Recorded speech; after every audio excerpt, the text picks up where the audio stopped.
여러분 안녕하세요. 가장 쉬운 독학 독일어 첫걸음 오늘 17번째 시간입니다. 자, 교재가 어느새 거의 끝이 다 났죠? 이제 몇 강 안 남았습니다. 총 한 오늘 거 포함해서 17, 18, 19, 20 총 4개밖에 안 남았는데 여러분들 그동안 공부를 어떻게 하셨는지 모르겠어요. 그동안 조금 불만족스러운 부분도 당연히 있었을 것이고 어떤 것들은 뭐 교재보다 좀 더 많은 내용들 다루기도 했을 거예요. 그렇죠? 여러분들이 중요한 건 항상 복습을 철저히 해주셔야 된다는 것과 그리고 연습 문제 풀어보면서 맞춰보는 것 이런 식으로 그냥 받아 적는 것 외에도 여러분들이 좀 능동적으로 공부를 하면서 챙겨가셨으면 좋겠습니다. 그런데 초점을 맞춰가지고 여러분들이 교재만으로 조금 이해가 안 됐을 법한 것들을 설명해드린 거기 때문에 참고해서 공부를 해주면 좋겠습니다. 자, 오늘 제목은 바로 요겁니다. Haben Sie ein Zimmer frei? 라고 됐죠. Haben Sie ein Zimmer frei? 그죠? 내용을 살펴봅시다. 제목이 빈방 있습니까? 라고 됐죠. Haben Sie ein Zimmer frei? Zimmer라고 하는 게 저거 제발 찜머 아니에요. Zimmer, 그쵸? 세트 발음할 때 제가 숫자 읽을 때도 그랬죠? 숫자 10을 어떻게 읽었냐면 10, 그쵸? 10, 이게 10하고 다르죠? 그래서 제가 엑소 10 아니라 그랬어요. 10, 그쵸? 같은 방식으로 세트니까 Zimmer, 그쵸? 이렇게 발음해 주시면 되겠습니다. 자, 근데 이제 하나 넘겨보면 좀 더 이제 자세하게 문장들 나올 텐데 이걸로 살펴볼게요. 두 사람이 묵을 빈방 있습니까? 라고 해가지고 Haben Sie ein Zimmer für zwei Personen frei? 라고 되어 있죠. Haben Sie ein Zimmer für zwei Personen frei? 그죠? haben. 자, haben 동사가 가지다라는 뜻으로 쓰일 때는 어떤 걸 쓴다 그랬냐면 목적으로 사격을 쓴다 그랬어요. 사격 목적을 쓴다 그랬죠. 가지다라는 뜻일 때. 그래서 ein Zimmer야. ein Zimmer. 왜냐하면 저 Zimmer라고 하는 저 방이라고 하는 저 명사는 중성명사이기 때문인 거죠. 중성명사 1격일 때 ein Zimmer일 것이고 3격일 때 einem Zimmer일 것이고 4격일 때 ein Zimmer겠죠. 그렇죠? einem, 기억하시죠? 네. 그래서 중성 4격의 부정관사 ein. 그래서 4격으로 haben Sie ein Zimmer? 방 있습니까? 라고 물어보게 되는 거죠. 그런데 ein Zimmer 어떤 ein Zimmer냐면 für zwei Personen 두 명이 묵을 ein Zimmer 방 하나를 구하는 거죠.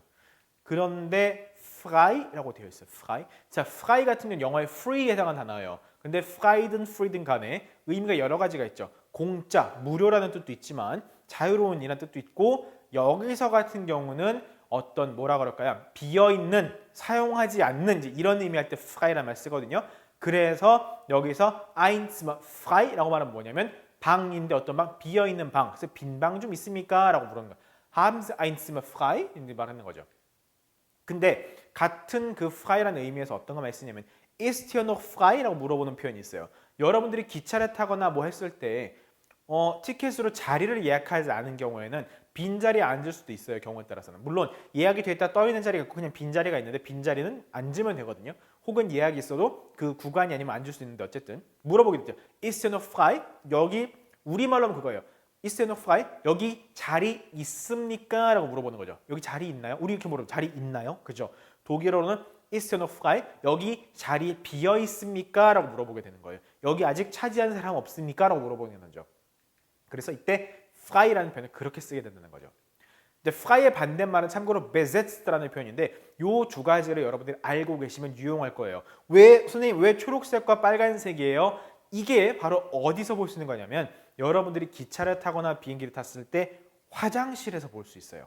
화장실에 보면 자 밖에서 그러니까 안에서 보면 잠그거나 하면 밖에서 초록색 혹은 빨간색으로 보이게 되죠. 이렇게 그렇죠? 네. 잠긴 영어로 뭐 vacant 이렇게 써 있잖아요. 그렇죠? vacant 해가지고 이렇게 그렇죠? frei, besetzt.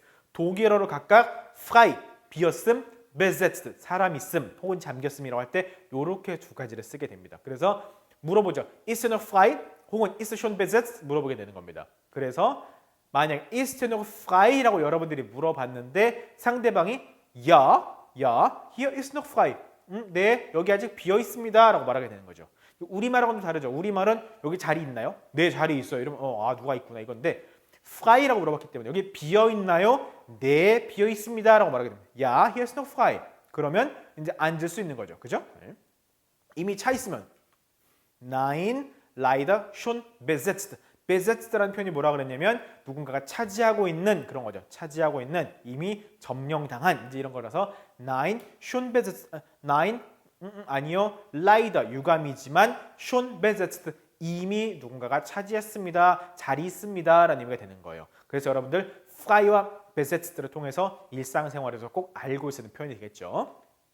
그래서 다시 돌아가 보면 haben sein Zimmer für zwei Personen frei 라고 했을 때 이때 frei는 그런 의미라는 것과 그리고 여러분들이 이런 식으로 이제 호텔이든 어디든 뭐 숙소 가서 물어볼 때 ein Zimmer라고 해놓고 für zwei Personen, für drei Personen, für fünf Personen 얼마든지 여러분들이 말을 만들 수가 있겠죠. 그렇죠? 네, 우리가 숫자는 배웠기 때문에 그렇게 할 수 있을 겁니다. 자, 소단락 하나 싹 넘겨보면 이렇게 나와 있어요. 그것이 당신 마음에 드실 것이라고 생각합니다. 라고 되어 있어요. 그런데 독일어는 Ich glaube, dass es Ihnen gefällt 라고 되어 있어요. Ich glaube, dass es Ihnen gefällt. Ihnen 길게 한 이유는 아시죠? 모음 이 다음에 하, 모음 다음에 하가 나오면 그 모음을 길게 발음해야 되잖아요. 그죠? 그래서 Ihnen, 그죠? Ihnen 말고 Ihnen 길게 발음하는 거. 자, ich glaube라는 표현은 이번에 처음 나왔어요. 그렇죠? ich glaube라는 표현은 영어로 I think, 나는 뭐뭐라고 생각해라고 할 때 ich glaube라고 쓰겠죠. ich glaube, 뭐뭐뭐 할 때 ich glaube, 나는 뭐뭐라고 생각합니다. das 문장이 나왔죠. 선생님, 왜 s가 두 개예요? 네, s가 한 개 있는 관사하고 다르게 s가 두 개 있는 das 같은 경우는 저게 영어의 that 문장과 동일합니다. 그 that 하고서 문장 뒤에 이어가는 거 있죠, 영어에서? 그것과 같은 방식으로 쓰게 돼요. 발음상으로는 s가 한 개 있는 것과 두 개 있는 것과 발음상으로 구분은 안 돼요. 그런데 das 두 개를 쓰면 저게 부문장이 되면서 영어의 that 문장이 된다라는 거. 근데 제가 뭐라 그랬어요? 부문장이라고 그랬죠. 그러다 보니까 어떻게 돼? 어순이 s가 나오고 동사 gefelt가 문장의 맨 뒤에가 있죠. 그죠? 네, 이렇게 해서 어순을 기억하시면 좋겠습니다. 얘 같은 경우는 das gefällt mir 할 때 우리가 봤던 동사죠. gefallen 동사고 gefällt 3인칭 단수현정할 때 gefällt죠. das gefällt mir. 나 그거 내 마음에 들어 das gefällt mir 할 때 봤던 거죠. 그렇죠? 네. mir를 썼잖아요. 그래서 gefallen 동사는 항상 삼격 dative를 쓰기 때문에. 그죠? 네. 여기서도 그래서 Ihnen 쓴 겁니다. Ihnen. 왜냐하면 그것이 당신 마음에 드실 겁니다. 라는 거죠. 그죠? Es gefällt Ihnen. 원래는 das 문장에 들어가기 전이었으면 Es gefällt Ihnen이었겠죠. 그죠? Es gefällt Ihnen. 그것은 당신 마음에 든다. 그죠?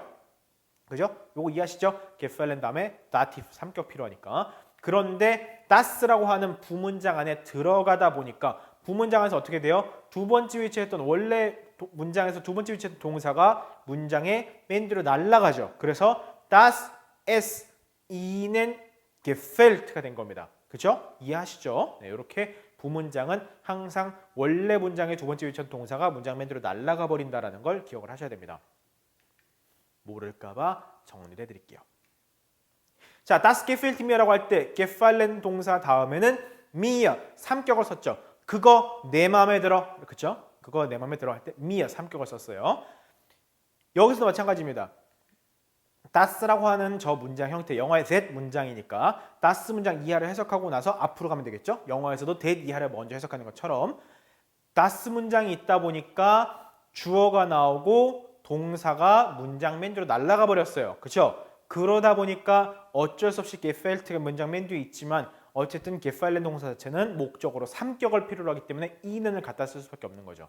만약에 das가 없었다고 한다면 원래 어떤 문장이었겠어요? 원래는 es gefällt ihnen 형태였겠죠. 그죠? 그죠? 그리고 그때 ihnen을 쓴 이유는 sie, 당신이라는 존칭 표현의 삼격이다 보니까 ihnen을 쓴 거죠. 그죠? 네.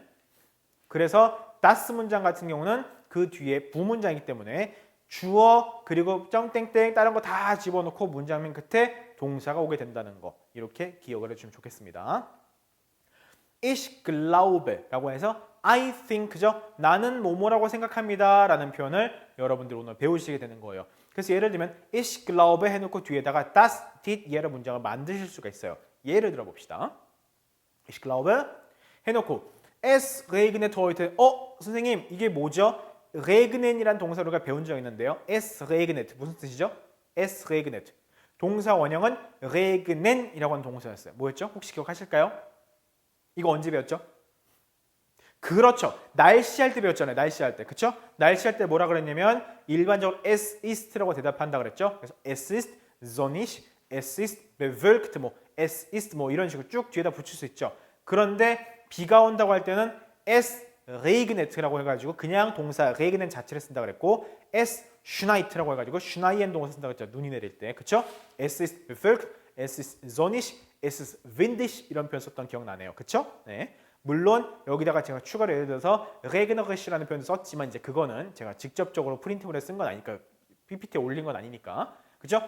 어쨌든 es regnet라는 표현 자체는 비가 내리다 it rains라고 하죠. It rains today. 그렇죠? Es regnet heute.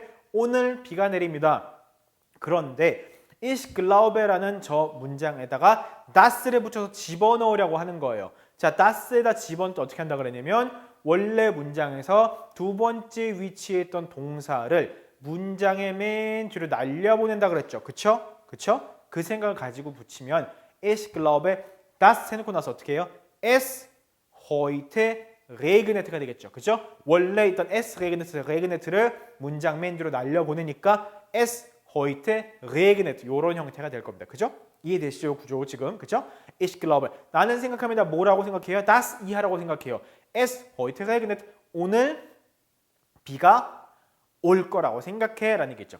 ich glaube das es heute regnet 원래는 다시 강조할게요. 원래는 es regnet heute였어요. 그리고 이것이 das라고 하는 부문장 안에 집어넣을 때는 어떻게 한다고요? 마치 while 문장 우리가 만들 때 했던 것처럼 das es heute regnet. 그렇죠? 그래서 es regnet heute에서 regnet이라고 하는 동사가 문장 맨 뒤로 날아갔죠. 자, 근데 여러분 조심하셔야 될 게 있어요.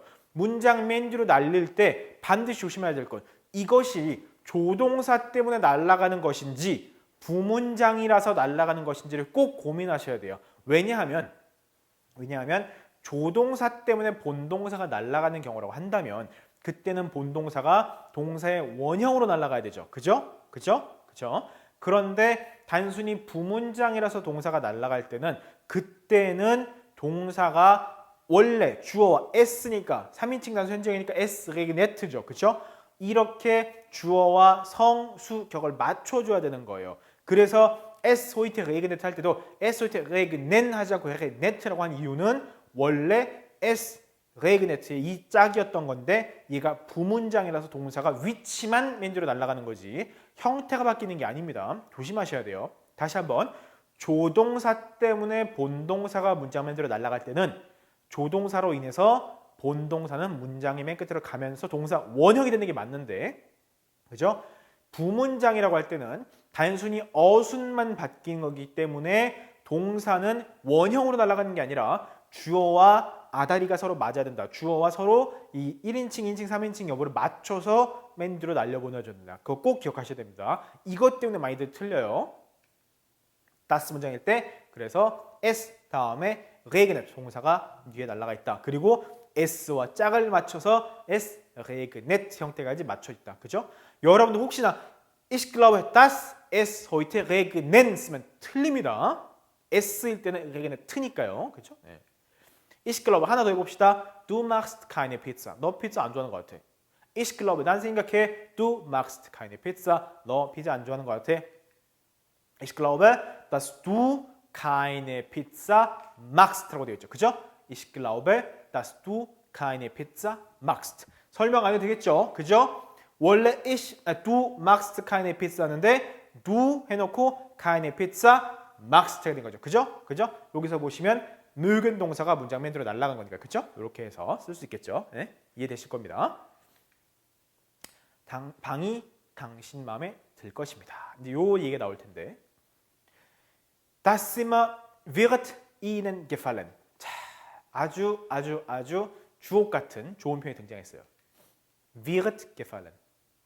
자, 참고로 gefallen인 동사 원형이죠. 그죠? gefallen 삼격 써가지고 누구 마음에 들다라는 표현을 썼죠. 그렇죠? 그래서 das gefällt mir 그거 나한테 마음에 들어. 그렇죠?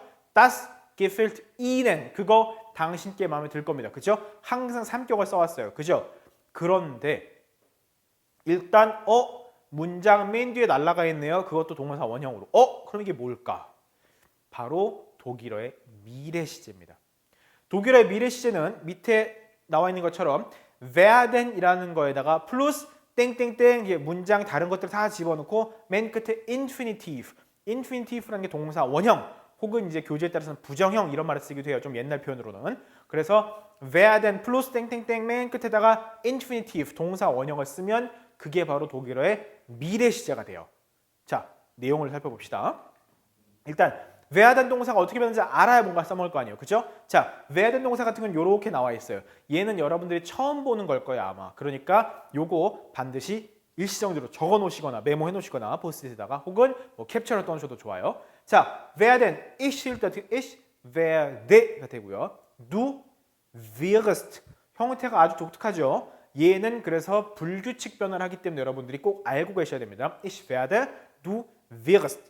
그리고 er, sie, es일 때 wird. 그렇죠? 그리고 wir werden, ihr werdet, sie werden, sie werden. 다시 한번 ich일 때 뭐라고요? Ich werde. 그렇죠? Du wirst. 좀 다르죠? Du wirst. er, sie, es일 때 wird, wird. 아마 여러분들이 이 wirt를 정말 많이 보게 될 거예요. Wir werden, ihr werdet, sie werden, sie werden. 그죠? 이 형태 잘 알고 계셔야 됩니다. 그리고 3인칭 단수 현재할 때 wirt죠? 우리가 좀 전에 봤던 예문이 wird. 그래서 요기 때문에 wirt입니다. Das Zimmer wird Ihnen gefallen. 그래서 어떻게 되느냐? werden 썼죠. Das Zimmer가 3인칭 단수 현정이잖아요. 그죠? 3인칭 단수잖아요. 그죠? 3인칭 단수. Das Zimmer, 방. 그죠? 그래서 wirt를 썼고요. 그리고 gefallen 동사가 문장 맨 뒤에 원형으로 날아가 있는 거예요. infinitive 동사 원형 쓴다 그랬죠? 그죠? 네. 그런데 사실은 여기다가 wollen 동사를 써도 얼추 맞아요. 왜요? Das Zimmer will Ihnen gefallen. 당신에게 마음에 들 겁니다. 그죠? 이것도 미래 시제잖아요. 그죠? 네. 그래서 사실은 will을 쓰나 wirt를 쓰나 우리말 해석상으로는 아무런 차이가 안 생깁니다. 그래서 많은 경우 그냥 will 하고 쓰는 경우가 많아요. 그리고 이 werden을 쓰는 미래 시제는 실제로 독일에서 일상 대화상에서는 많이 보고 듣기가 쉽지 않아요. 그래서 흔히들 will 이렇게 쓰게 되는데 그러나 그 안에는 미묘한 차이가 있어요. 그런 얘기를 해볼 겁니다. 자, Ich will nächstes Jahr nach Spanien fliegen이라고 되어 있어요. 그죠? 밑에는 Ich werde nächstes Jahr nach Spanien fliegen이라고 되어 있어요. 그죠? 한쪽은 will fliegen이고요. 한쪽은 werde fliegen이에요. 자, 우리말로는 뭐냐면 둘 다 미래시이기 때문에 나 내년에 스페인 갈 거야. 밑에 것도 나 내년에 스페인 갈 거야. 똑같아요. 우리말로 하면. 그런데 이게 완전히 똑같으면 두 개의 표현이 별도로 존재할 리가 없겠죠. 의미상의 차이가 있습니다. 혹시 예상이 되시나요? Ich will nächstes Jahr nach Spanien fliegen. Ich werde nächstes Jahr nach Spanien fliegen. 어떤 차이가 있을까요? 자, 근본적으로 werden 플러스 동사 원형을 써서 미래 시제를 표현하면 확정적인 미래가 돼요. 확정적인 미래. will fliegen을 쓰면 will이 뭐라 그랬어요? 어떤 의사죠. 의사 표현할 때 의사. 그래서 나 그러려고 해. 그럴 예정이야. Ich will nächstes Jahr nach Spanien fliegen. 그런데 재수 없으면 못 갈 수도 있고. 뭐 혹은 경우에 따라서는 그냥 내년 안 되겠다. 내후년에 가자. 혹은 야 내년 가려고 쳤는데 야 올해가 더 좋은 것 같아. 올해 가자. 이렇게 한다고 해서도 차이가 없어요. 문제가 안 생깁니다. will 같은 경우는. 그래서 will은 확정적인 미래가 아니에요. 그냥 쉽게 말하면 의지죠. 의지. 그래서 나는 내년에 스페인을 갈 의향이 있어. 그러려고 해. 그런데 예를 들면 이미 티켓팅을 했거나 뭐 한 건 아니에요. will 같은 경우는.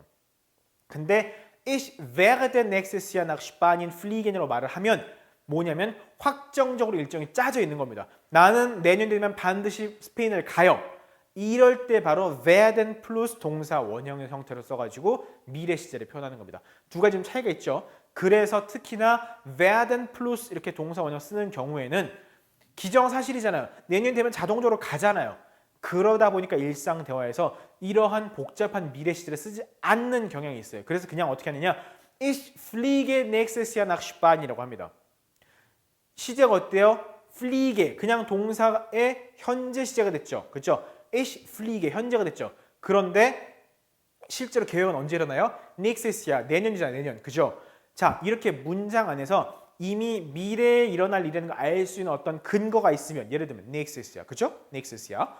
그러면 그냥 현재 시제를 갖다 쓰면서 동시에 의미적으로는 확정적인 미래를 이야기할 수 있습니다. 그래서 어떻게 하느냐? where가 되는 날려보내고, where 있다가 날려보냈죠? 그리고 fleegen이라고 하는 본동사를 원래 위치에 있던 두 번째로 끌어오되 조심할 거 뭐냐면 그냥 원형으로 끌어오는 것이 아니라 앞에 있는 주어와 맞춰줘야 돼요. 그래서 flee게로 끌고 온 겁니다. fleegen이 아니고 요렇게 조심하셔야 돼요. 요렇게 해서 여러분들이 where then 플러스 맨 끝에 infinitive 동사 원형을 통해서 확정적인 미래를 표현할 수 있고 혹은 will을 이용하면 그냥 포괄적인 미래 시제를 표현할 수도 있어요. 그런데 그 중에서 확정적인 미래인 where then 플러스 동사 원형 같은 경우는 일상 대화에서 어떻게 하느냐? 그냥 where then 플러스 동사 원형이라고 하는 이런 복잡한 유형을 쓰지 않고 where then 날린 상태에서 본동사를 그냥 원래 현재 시제처럼 끌어다 놓고서 쓰는 경향이 있다. 그러나 이 문장에서처럼 next야 이런 식으로 미래 시제임을 알 수 있는 어떤 근거가 존재해야 한다. 그죠? 이렇게 해서 실제로는 일상 대화에서는 이 표현을 더 많이 보게 될 거라는 겁니다. 자, 이렇게 해서 오늘 여러분들한테 미래 시제까지 한번 알려드렸고요. 다음 시간에 18강에서 다시 찾아오겠습니다. 고맙습니다.